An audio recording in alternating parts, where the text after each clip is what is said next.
বিভিন্ন কর্মসূচির মাধ্যমে রাজ্যের আনাচে কানাচে কর্মী সমর্থকদের উজ্জীবিত করতে কংগ্রেস বিভিন্ন বিষয়কে হাতিয়ার করে মাঠে ময়দানে নামার চেষ্টা করছে। ঠিক তেমনি দেখা গেল আরকেপুর ব্লকে কংগ্রেসের উদ্যোগে এক ডেপুটেশনমূলক কর্মসূচির আয়োজন করা হয়।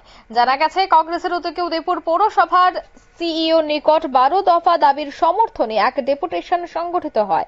এদিন এই ডেপুটেশনের আগে একটি মিছিল হয়। উদয়পুর জেলা কংগ্রেস ভবন থেকে বেরিয়ে উদয়পুর পৌরসভার সামনে এসে মিলিত হয়। সেখান থেকে 31 আরকেপুর ব্লক কংগ্রেসের সভাপতি রণজিৎ দেবনাথের নেতৃত্বে 5 জনের এক প্রতিনিধি দল আসে।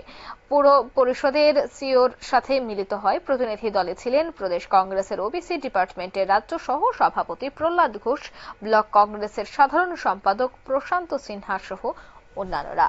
কি বলছেন কংগ্রেস নেতৃত্বরা, শোনাচ্ছি। পক্ষ থেকে উদয়পুর পৌরসভার বিভিন্ন সমস্যা নিয়ে আজকে মাননীয় সিইও সাহেবের কাছে আমরা 12 দফা দাবি নিয়ে মিলিত। আমাদের যে দাবিগুলি ছিল সেগুলির মধ্যে প্রথম ছিল উদয়পুর শহরে এখন মশার বিষ্ণুপত্র, সেখানে ডিডিটি স্প্রে যেটা পূর্বে করা সেটা বন্ধ আছে, সেটা অবলম্বন চালু করে।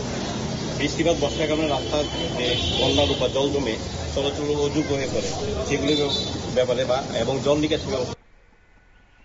আপনারা শুনলেন তাদের বক্তব্য, অর্থাৎ আরকেপুর ব্লকের বিভিন্ন বিষয়গুলি নিয়েই আজ তারা সরব হয়েছেন এবং ডেপুটেশন দিয়েছেন। মূলত 12টি তারা দাবি তুলেছেন। 12 দফা দাবিতেই কিন্তু তাদের এই ডেপুটেশন ছিল।